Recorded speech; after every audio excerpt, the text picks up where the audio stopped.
वर्ष 2023 की यादों को पीछे छोड़ हम सभी एक नए वर्ष 2024 में प्रवेश कर चुके हैं। वर्ष 2024 की शुरुआत में ही गोचर में गुरु ग्रह मार्गी हो गए हैं और जब भी गोचर में गुरु जैसे शुभ ग्रह, गुरु जैसे सात्विक ग्रह मार्गी अथवा वक्री होते हैं तो समस्त ज्योतिष जिज्ञासुओं के मन में एक जिज्ञासा होती है कि गुरु के इस वक्री होने अथवा गुरु की इस मार्गी चाल का समस्त चराचर जगत पर क्या प्रभाव आएगा। अपनी पिछली वीडियो में मैंने आपके साथ डिस्कस किया था कि वर्ष 2024 में हिंदू नववर्ष के हिसाब से वर्ष के राजा मंगल और मंत्री शनि होंगे, जिस कारण की वर्ष 2024 में पूरे के पूरे वर्ष उथल पुथल मची रहने वाली है। अब हालांकि गोचर में गुरु ग्रह मार्गी हुए हैं और क्योंकि गुरु सात्विक ग्रह है तो ऐसे में सभी के अंदर एक जिज्ञासा होगी, सभी के अंदर एक आशा होगी कि गुरु का मार्गी होना संपूर्ण विश्व को एक शुभ फल प्रदान करेगा, किंतु वास्तविकता इसके बिल्कुल विपरीत है। गुरु का मार्गी होना भी इस चराचर जगत के लिए इस बार उतना शुभ नहीं है जितना कि गुरु का मार्गी होना शुभ होता है। हम वर्तमान की ग्रह स्थिति को देखते हैं, नव वर्ष की ग्रह स्थिति को देखते हैं और इस ग्रह स्थिति से जानने का प्रयास करते हैं कि गुरु ग्रह मार्गी होकर किस तरह से अशुभता का प्रसार कर रहे हैं। आप देखेंगे गोचर में गुरु ग्रह मार्गी हैं और मार्गी होकर मेष राशि में बैठे हैं। गुरु जब भी मित्र राशि में बैठते हैं तो कहा जाता है कि यह चराचर जगत के लिए एक शुभ फल प्रदान करने वाला योग है, किंतु गुरु ने मार्गी होकर राहु और केतु को एकदम कंट्रोल से रिलीज कर दिया है। आप देखेंगे राहु गोचर में मीन राशि में है और केतु कन्या राशि में है और सभी ग्रह राहु केतु एक्सिस में है। सभी ग्रह अगर देखें तो राहु केतु के कंट्रोल में है। एक आंशिक काल सर्प योग जैसी स्थिति यहां पर उत्पन्न हो रही है। आप देखिएगा राहु मीन राशि में है और राहु क्योंकि वक्री ही चलता है तो राहु के मुंह में इस समय शनि, सूर्य, मंगल, बुध, शुक्र और चंद्र राहु के मुंह में है अर्थात काल के गाल में है। केवल और केवल गुरु इस समय राहु केतु एक्सिस से बचे हुए हैं।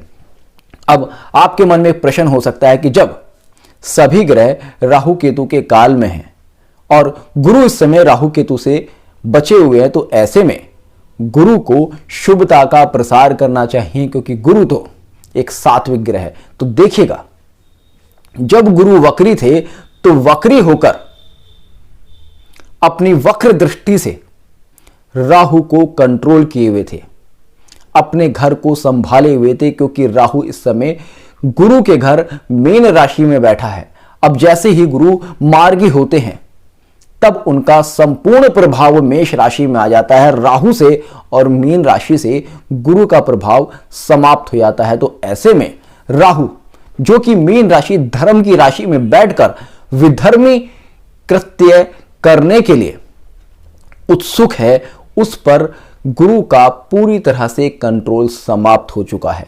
तो ऐसे में राहु पूरी तरह से अधार्मिकता का प्रचार प्रसार करने में आने वाले 3 से 4 महीने में पूरी तरह से सक्षम है। उसके बाद गुरु कहा जाता है जहां दृष्टि डालते हैं वहां पर शुभ करते हैं, जिस राशि में बैठते हैं वहां पर शुभ करते हैं। मैंने अपनी पिछली कई वीडियोस में कहा है कि गुरु की दृष्टि अमृत तुल्य है, किंतु शर्त यह है कि गुरु भी बली होना चाहिए। आप देखेंगे गोचर में गुरु मेष राशि में बैठे हैं और मेष राशि पर किसी भी ग्रह की कोई शुभ दृष्टि नहीं है, कोई शुभ दृष्टि नहीं है, अर्थात गुरु यहां पर पूर्ण तरह से बली नहीं है। ऐसे में गुरु कहीं पर भी दृष्टि डाल लें, जब गुरु खुद ही बली नहीं है तो उनकी दृष्टि भी बली ना होने से उतने शुभ प्रभाव नहीं दे पाएगी। अब राहु क्योंकि अधर्म का कारक है, राहु क्योंकि बुराइयों का कारक है और राहु क्योंकि शनि और गुरु के बीच में एक दीवार का काम कर रहा है, तो ऐसे में आप देखेंगे इस समय अधार्मिक शक्तियां बहुत ही तेजी से पूरी दुनिया को कंट्रोल करने की कोशिश करेंगे। फलस्वरूप इस समय एक बड़ा फाइनेंशियल ब्रेकडाउन आ सकता है। अर्थव्यवस्था, पूरी दुनिया की अर्थव्यवस्था पर कहीं ना कहीं एक प्रभाव आ सकता है। शनि शोषित वर्ग को शो करता है, मजदूर वर्ग को शो करता है, कर्मचारी वर्ग को शो करता है। तो ऐसे में राहु का प्रभाव लेकर आप देखेंगे इस समय समाज का कर्मचारी वर्ग, समाज का मजदूर वर्ग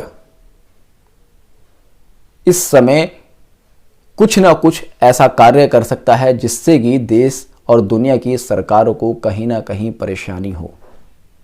इस समय कोई ना कोई राजनीतिक मंशा अथवा धार्मिक मंशा बहुत ही प्रबल होकर निम्न वर्ग को, मजदूर वर्ग को, कृषक वर्ग को कहीं ना कहीं उकसाने की कोशिश करेगी, जिसके परिणाम स्वरूप पूरी दुनिया की राजसत्ता कहीं ना कहीं प्रभावित होगी। शनि क्योंकि अर्थव्यवस्था का कारक ग्रह है, अर्थव्यवस्था कहीं ना कहीं प्रभावित होगी। देखिएगा, अर्थव्यवस्था को चलाने के लिए, किसी भी देश की जीडीपी को चलाने के लिए उस देश का मिडिल क्लास और उस देश का कृषक वर्ग, उस देश का मजदूर वर्ग कहीं ना कहीं सबसे बड़ा रोल प्ले करता है। और ऐसे में अगर कृषक वर्ग, मजदूर वर्ग, कर्मचारी वर्ग किसी भी तरह से राज्य सरकार के विरुद्ध, देश की सरकार के विरुद्ध विद्रोह कर दे, तो वहां पर देश और दुनिया की अर्थव्यवस्था को बड़ा धक्का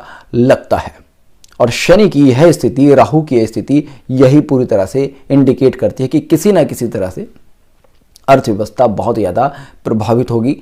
अनएम्प्लॉयमेंट की रेट यहां पर बहुत ज़्यादा बढ़ सकती है। और वर्ष 2024 तो भारत के लिए चुनावों का वर्ष है।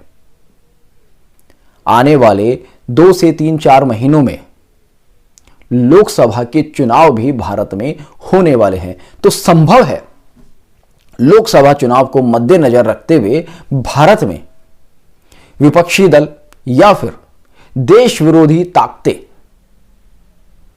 कुछ ऐसी गतिविधियां प्लान कर सकते हैं। साथ ही साथ आप देखेंगे गुरु की जीव है वो इस समय असहाय अवस्था में है और अधिकांश ग्रह राहु केतु एक्सिस में है। तो इसलिए पूरी दुनिया में कहीं ना कहीं प्राकृतिक आपदाओं के भी योग बनेंगे अथवा देशों के बीच में एक बार फिर से विवाद बढ़ सकते हैं।